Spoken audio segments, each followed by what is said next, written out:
Assalamualaikum warahmatullahi taala wabarakatuh. Bertemu kita lagi di Selebek Channel. Okey, untuk kali ni aku nak review satu lagi mechanical keyboard, di mana sebelum ni aku ada review pasal Philips punya keyboard. So kalau korang nak tengok, korang boleh klik yang pop up dekat atas ni kan. Ada keluar kan.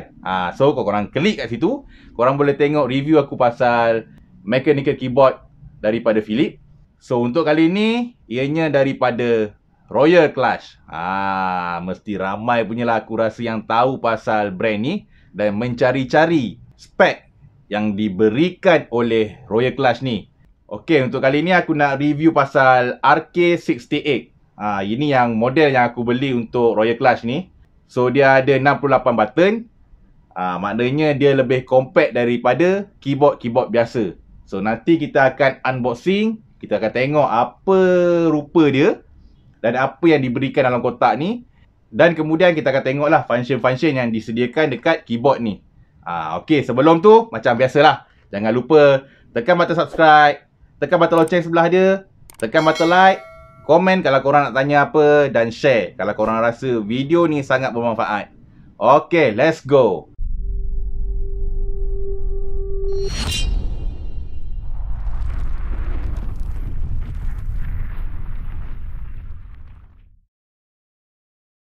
Okey, so jom kita unboxing dulu keyboard daripada Royal Clash ni, RK68. So kalau ikutkan, ini adalah latest version, di mana kalau ikutkan dia punya model, dia dipanggil RKG68, bukan lagi RK68. So sebabnya dia ada wireless untuk 2.5G. Bukan saja Bluetooth punya, tapi dia ada Wi-Fi punya. Okey, dari segi kotak dia memang nampak murah gila, klasik gila. Macam kalau letak dekat kedai tu, macam tak ada orang nak belilah kotak dia ni. Sebab klasik gila, nampak murah. Dia tak macam produk-produk China yang lain, yang mana kotak dia ada shiny-shiny kan. Dia ada macam timbul sikit tulisan ni ke. Royal Clash ni dia letak sikit logo dia ke, bagi timbul kan. So yang ni tak ada. Memang klasik gila. Memang nampak keyboard ni macam cikai gila lah.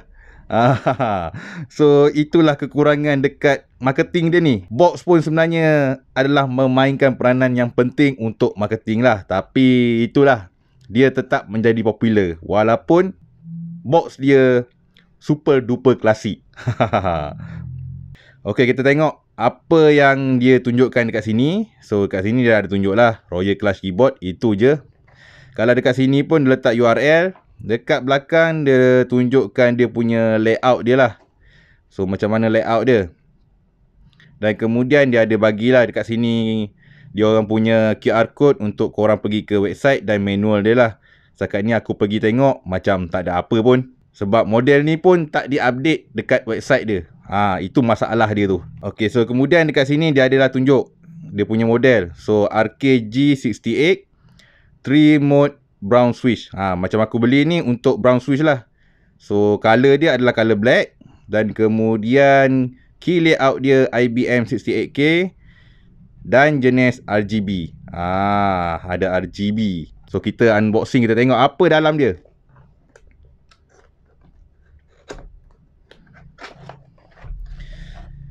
So first kita nampak adalah user manual, di mana korang boleh baca, tapi user manual dia agak simple gila. Ada certain part macam dia tak mention dekat sini. Bila aku baca-baca kan, macam ni pun sepatutnya dia boleh letak spek. Bukan spek lah, apa barang yang dia letak dekat dalam ni. Tapi dekat sini tak ada langsung. Dia cuma letak user manual je. Barang-barang dalam ni, apa perlu ada dekat dalam ni, tak ditunjuk pun. So sebenarnya dia boleh guna dekat page ni. Kenapa dibiarkan kosong? Okey, itu user manual. Kita campak tepi. So kemudian of course lah kita beli keyboard. Tak ada keyboard, bukan kita beli keyboard, kita beli kotak aje. Ini keyboard dia. Tanggal lah. Okey, ini rupa keyboard dia. Nanti kita tengok in detail lah keyboard dia ni. Okey, so letak tepi dulu. Dan kemudian apa lagi dia bagi dekat dalam ni? Jom kita tengok. Okey, yang ni bukan ya. Yang ni aku beli asing, aku ingatkan tak ada dia punya keyboard pula. Tapi rupanya ada. So, tak apa. Yang ni aku akan gunakan untuk aktiviti-aktiviti aku nanti. So, kemudian dia ada bagi kabel Type-C. Okey. So, dan kemudian ini adalah key switch spare dan juga ni keyboard pula dia. Ini untuk switch. So, kemudian dia ada bagi juga keycap pula. So, ini untuk keluarkan korang punya keycap. Okey, itu saja. Dah tak ada apa dah. Memang dah habis. Okey, so jom kita tengok in detail RKG68. Okey, kenapa G? Sebab adanya 2.4G dekat keyboard ni. So, untuk RK68 yang sebelum ni revision yang pertama, dia tak ada 2.4G. Dia cuma ada Bluetooth je. So, maknanya dia ada 3 connection, iaitu Bluetooth, 2.4G dan juga wire. Ada 3 type mode untuk connection korang boleh pilih.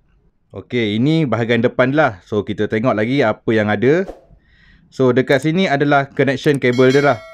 So, Type-C dengan USB Type-A. So, untuk USB Type-A ni, korang boleh cucuk USB dekat sini. Bukan USB, korang boleh cucuk pendrive korang dekat sini dan dia akan connect dengan korang punya PC lah. Tapi untuk function ni, korang hanya boleh pakai dengan menggunakan connection yang kabel ni lah. Kalau korang pakai untuk wireless punya, kalau korang cucuk tak akan jadi apa lah.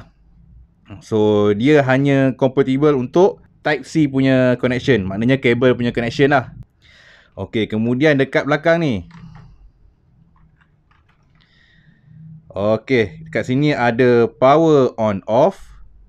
Kalau korang cucuk pakai kabel, dia akan terus on lah. So, kalau korang pakai wifi, wireless, so ini adalah fungsi untuk on off kan wireless mode dan juga dia akan off kan terus korang punya keyboard lah. So, kemudian dia ada dekat sini untuk korang connect kan sama ada Bluetooth ataupun 2.4G. So, B untuk Bluetooth, G untuk 2.4G. Okey, kemudian kat sini adalah dia punya detail sikit, model apa, rating apa dan serial number. Dan dekat sini juga dia ada sediakan satu dongle untuk korang punya wifi.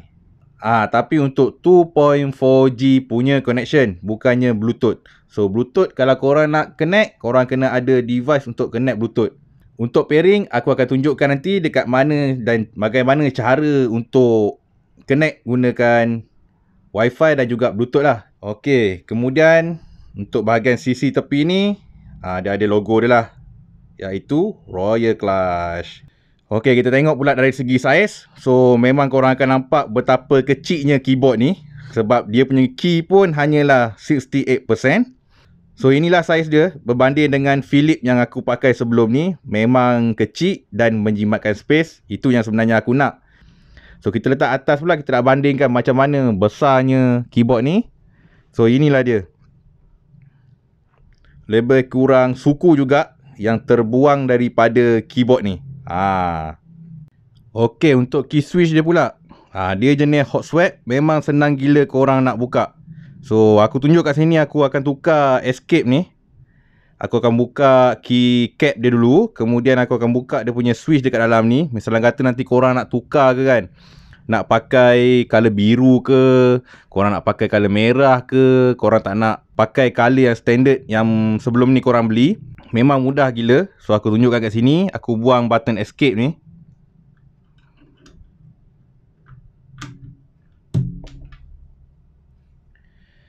Okey, keycap dah tanggal. So, ini adalah switch dia. So, korang just tarik je, dah tertanggal. Sangat mudah. Memang hot swap. So, kalau korang nak tukar korang punya switch, so ini contoh color coklat punya. So, sangat mudah untuk korang tukar. Korang nak masuk pun senang. Just pastikan korang punya kaki ni betul. So, letak je, tekan, siap. So kemudian korang masukkan pula keycap korang tadi. Dah settle. So memang hot swap mudah nak tanggal. Korang tak perlu risau bila korang nak switch korang punya switch. Korang nak tukar korang punya switch, memang mudah. Ok, so inilah rupa pula bila dah on kan keyboard ni. Ini adalah color merah, static. So kalau korang nak ubah dia, korang just tekan FN dan tekan button ni, setting ni. So bila korang tekan, dia akan ubah lah ikut ARGB yang dah dipresetkan dekat keyboard ni. Ini macam hujan-hujan sikit. Dan kemudian yang ni dia ada blinking-blinking sikit-sikit. Macam apa, wave lah. Bukan wave, brief. So kemudian ini, okay, dah ada blinking sikit. So inilah dia antara jenis-jenis ARGB yang disediakan. Okay, untuk korang tukar color pula, kat sini pun boleh tukar color. Contohnya kalau korang tak nak color yang biru, korang nak tukar color yang lain, korang boleh tekan FN, kemudian nak kata apa ni, koma. So korang tekan koma ni, dia akan tukar color yang dia dah sediakan dekat dalam ni lah. So putih ke, ataupun color RGB campur ni ke, merah, dan macam-macam lagi lah. So itu cara macam mana korang nak guna ARGB yang dah disediakan dekat dalam keyboard ni lah. Ok, korang juga boleh lajukan atau slowkan blinking ni. So korang nak dia macam laju sangat ke, ataupun korang nak relax-relax slow ke kan. So korang just tekan FN dan juga ke kiri. So korang tekan je kiri. Ini dah paling slow lah maknanya. So korang tekan pula ke kanan. So nampak dia akan laju sikit. Laju lagi. Lagi laju. Laju lagi. Dan habislah. Ini paling laju.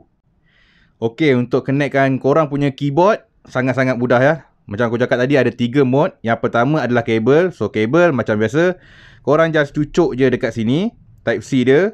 Dan korang cucuk je lah dekat korang punya PC. Satu lagi kabel untuk Type A tu. Itu je untuk kabel. Kabel sangat mudah. So kemudian untuk Bluetooth pula, kalau Bluetooth korang tekan FN dan korang pilih antara Q, W, E, R, T. Ada 5 setup yang korang boleh pilih dekat sini. So bila korang tekan Q1,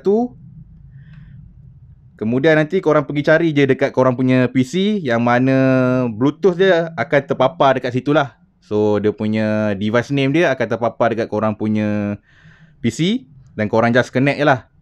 So cara dia sangat mudah lah. Itu je lah. So dah connect, korang boleh pakai macam biasa. Tapi kalau gunakan Bluetooth, korang kena pilih pula FN Windows. So itu kalau korang pakai Windows. Kalau korang pakai Mac, korang tekan S. So ini untuk Mac punya. So kalau Windows, korang just FN A. Ok, aku terlupa nak mention, sebelum korang connectkan Bluetooth korang dengan PC, korang kena tukar dulu mode dekat belakang ni. Belakang ni ada mode B atau G. Korang pilih B. So barulah korang punya PC akan berjumpa dengan device name untuk korang punya keyboard ni. Ok, itu untuk Bluetooth. Kalau korang nak guna 2.4G, korang kena tukar yang ini pula ke G. Ok, switch ni tukar ke G dan dongle ni korang cucuk je kat PC korang. Ok, bila dah cucuk, korang tekan FN. Kemudian korang tekan P. So untuk ni tak ada dia punya logo. Sepatutnya dia letak logo kat sini, wifi punya kan. So dia tak ada letak logo. Korang just tekan FNP. Korang tekan lama-lama, nanti sampai dia ni berkelip. Korang tunggu je kelip tu habis. Nanti dia akan auto connect dengan dia punya dongle. So bila dia dah habis berkelip, korang try lah. Tekan window ke A ke apa ke untuk tengok respon kepada PC korang. Ok, so ini yang terakhir, iaitu bunyi untuk keyboard ni. Macam mana bunyi dia. So disebabkan aku pilih brown, so aku tak boleh nak testkan untuk black dan juga blue key. So kat sini aku just tunjuk untuk brown punya bunyi je lah.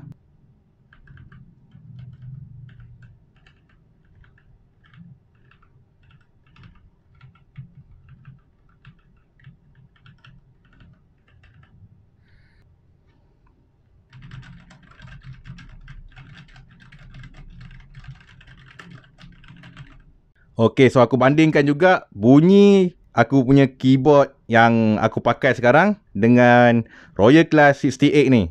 So, adakah berbeza jauh?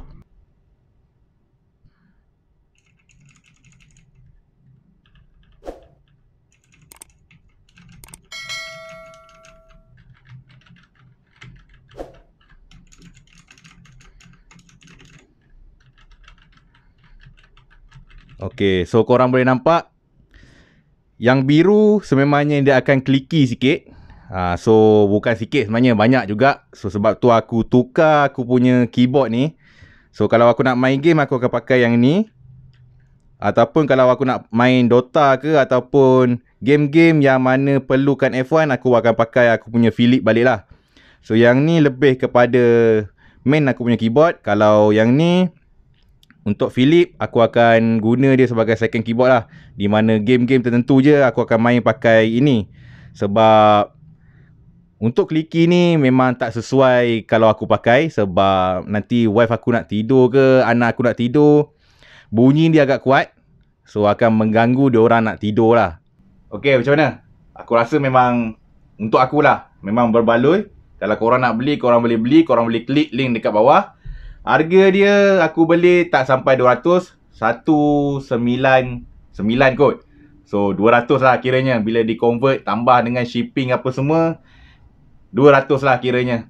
So untuk yang ni aku cari kat Malaysia tak ada lagi, tak keluar lagi. Yang ada yang cuma yang version lama. Yang ni yang baru punya. So aku beli dari China, tapi seller tu agak laju juga. So dalam masa 4 hari dah sampai dekat Malaysia. Memang laju, terbaik. So korang boleh klik link dekat description untuk beli keyboard daripada seller yang aku beli ni. Trusted seller lah, korang jangan takut. So memang akan sampai, cuma kalau tak sampai mungkin masalah courier. So okay, itu saja untuk kali ni. Semoga video ni memberi manfaat. Dan sebelum aku endkan video ni, macam biasa, jangan lupa tekan button subscribe, tekan loceng sebelah dia, komen kalau korang nak tanya apa, dan share kalau korang rasa video ni sangat bermanfaat. Okey, itu saja. Assalamualaikum warahmatullahi taala wabarakatuh.